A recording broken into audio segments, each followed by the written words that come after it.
Gipasigarbo ni Davao City Police Office City Director Senior Superintendent Alexander Tagom nga nagmalampuson ang Joint Anti-Criminality ug Terrorism Operation nga gilusad sa syudad gikan kagabi hangtod kaganinang kadlawon.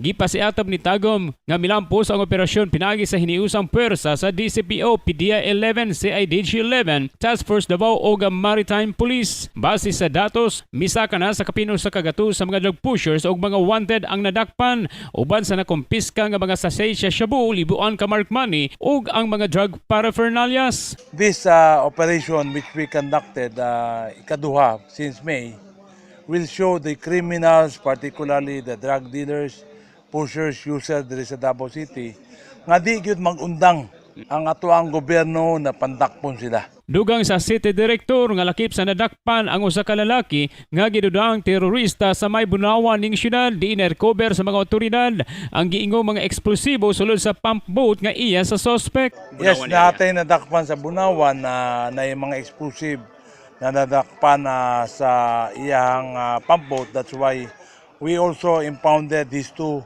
pump boats. Ngano na siya Actually, na siya warrant of arrest for heinous crime committed accordingly sa natunggan nako murag murder or multiple murder. Mao nang rason. Wala pa tay detalye but be assured that we will give you yung detalye. Kasama mo sa balita, kasamang Joel Viray, Tatak RMN. Tatak RMN.